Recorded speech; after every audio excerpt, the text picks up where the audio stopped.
আপনি করার দিকে গেছিলেন মূলত? এজেন্সি কি বলতেছিল?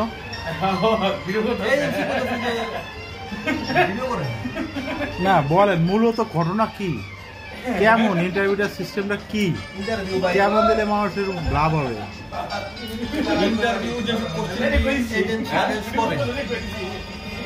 যে সকল কোশ্চেনগুলো এজেন্ট সাজেস্ট করে সেগুলো আগে থেকে মানে চর্চা করে যাও, কারণ এর ভিতরে আসলে আপনি যখন 11টা দিয়ে গেলে এজেন্সি আপনার নিয়ে গেল, গেটের ভিতরে ঢুকাইছিল নাকি ওই যে ভিতরে ভিতরে ওয়েটিং রুমে ঢুকানোর পরে ওয়েটিং রুমে ওয়েট করতেছিলাম।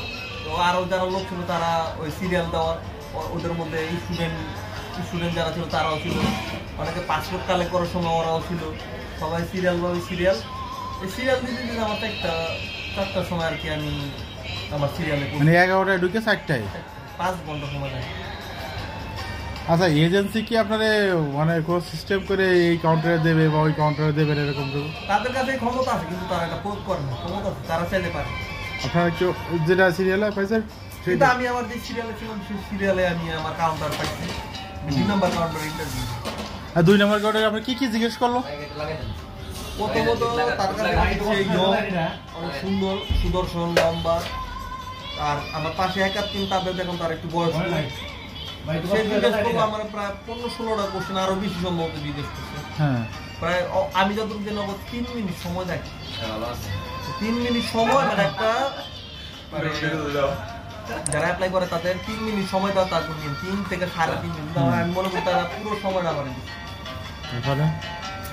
নাম জিজ্ঞেস করলো, বয়স জিজ্ঞেস করলো, আমি বিবাহিত কিনা সেটা জিজ্ঞেস করলো, আমি রোমানিয়া কেন চুজ করলাম সেটা জিজ্ঞেস করলো, কেন জার্মানি ফ্রান্স চুজ করলাম না, এই কোশ্চেন গুলো করছে। তারপরে আমি ওই দেশে যা কি কাজ করব, বাংলাদেশে কি কাজ করি, বাংলাদেশে আমার স্যালারি কত, তারপর আমার ফ্যামিলি মেম্বার কত, তারপর আপনার আমি কি বিদেশের আগে কর্মরত ছিলাম কিনা সেই জিনিসটা জিজ্ঞেস করছে, আমার অভিজ্ঞতা কত বছরের কাজে এই জিনিসটা সে জিজ্ঞাসা করছে।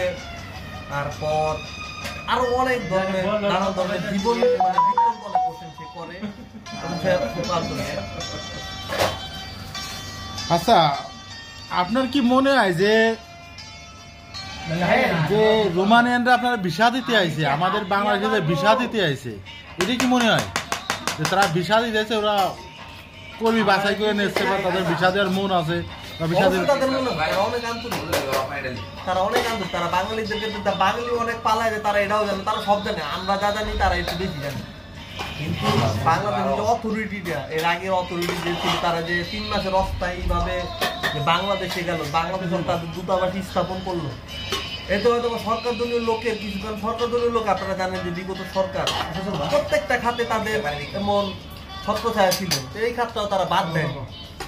আল্লাহর রহমতে তারা এমনি খুব আন্তরিক বাঙালিদের ভিসা দেওয়ার জন্য, এবং তারা বাঙালিদের এত কিছু হওয়ার পর বাঙালিদের পছন্দ করে, তারা ভিসা দেওয়ার জন্য আন্তরিক। কিন্তু বাঙালিদের তাদের প্রতি আন্তরিক হওয়া দরকার, বাংলাদেশের গভর্নমেন্টের, বাংলাদেশের বর্তমান যে সরকার তাদের প্রতি আন্তরিক হওয়া দরকার, তাদেরকে যত ধরনের সুযোগ সুবিধা দেওয়া দরকার দেওয়া উচিত।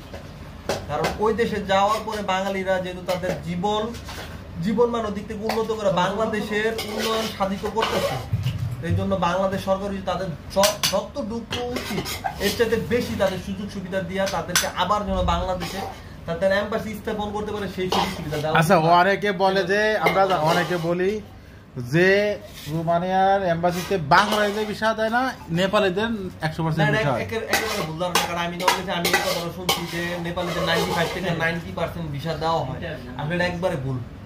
বাংলাদেশের যে সমস্যা ফেস করে সেম নেপালিরা একই ধরনের সমস্যা ফেস করে, কারণ আমি যখন গেছি তখন নেপালিদের ভিসার রেশিও অতটা ভালো ছিল না। তার মানে বলতে যে নেপালি বাঙালিদের যেভাবে কাউন্ট করে নেপালিদের সেম একই ভাবে কাউন্ট করে 100%, মানে অনেকে বলে 90% নেপালিদের।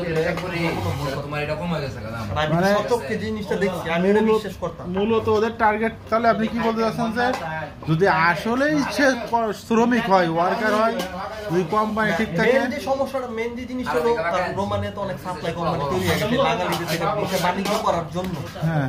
তারা সবচেয়ে প্রথম একটা ওয়ার্কারের দেখে, তার অ্যাবিলিটিটা দেখে, তার সাথে কথা বলে সে কতটুকু দক্ষ সেই জিনিসটা দেখে, আর বাস্তবসম্মত কিনা সেই জিনিসটা দেখে।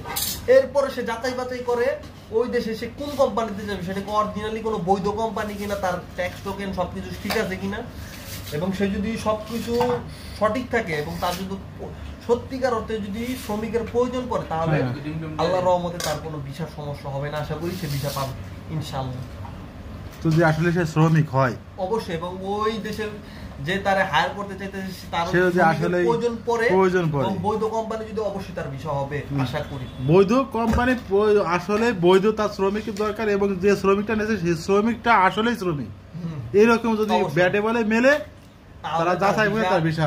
আল্লাহর 90% ওকে, মানে গেম মারা পার্টি আইফেল টাওয়ারের ভিসা রোমানিতে যাওয়ার পরে তারা যেন গেম না মারে, কারণ ভাই আল্লাহর রহমতে রোমানি এখন সেনজেন কান্ট্রি, রোমানিতে আল্লাহর রহমতে আস্তে আস্তে সময় লাগবে, কিন্তু সকল ধরনের সেনজেন কান্ট্রি যত ধরনের ইনশাআল্লাহ রোমানিয়া তার চেয়ে বেশি।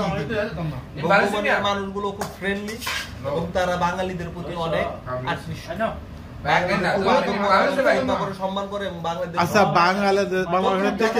বাংলাদেশ থেকে যারা ইন্টারভিউ দেবে বলে আশা করতেছে তাদের উদ্দেশ্যে কিছু বলেন, তারা কি রকম? ভাই আপনারা যারা বর্তমান সময় যারা রোমানিয়ার জন্য অ্যাপ্লাই করতেছেন, আপনারা করুন। রোমানিয়া খুব ভালো একটা গন্তব্য বাংলাদেশীদের জন্য, এবং ভালো আর্ন আছে সেখানে, সেখানে খুব ভালো ইনকাম করা যায় এবং মানুষও খুব ভালো, কর্মের জায়গাও খুব ভালো। আপনারা যান ভাই, কিন্তু আপনারা যাওয়ার পরে ইনশাল্লাহ যাদের যদি বিষয় আছে ইনশাল্লাহ তারা আপনারা যেন রোমানিয়া যতটুকু আপনাদের কন্ট্যাক্টটা ফিল আপ করেন। কেমন পরিস্থিতি দেবে, তারা কেমন পরিস্থিতি এমবাসি ফেস করবে ইনশাল্লাহ। আমি যতটুকু বললাম, আপনারা একটা জিনিস ফলো করবেন যে আপনাদের কোম্পানিটা বৈধ হয়, কোম্পানিটা বৈধ হয় এই জিনিসটা শুধু একটু চেক করার চেষ্টা করবেন, এবং আপনারা যতটুকু আছে আপনাদের ইন্টারভিউটা সঠিকভাবে দেওয়ার চেষ্টা করবেন, ইনশাল্লাহ আপনাদের ভিসা হবে। থ্যাংক ইউ ভাই, থ্যাংক ইউ আমাদের নয়ন ভাই ইন্টারভিউ দিয়েছে। কয় তারিখে জন দিলেন আপনি? আমি 21 আগস্ট মাসের, এই কয়েকদিন আগে আগস্ট মাসের 21 তারিখে ইন্টারভিউ দিয়েছে। আমার জন্য দোয়া করবেন সবাই।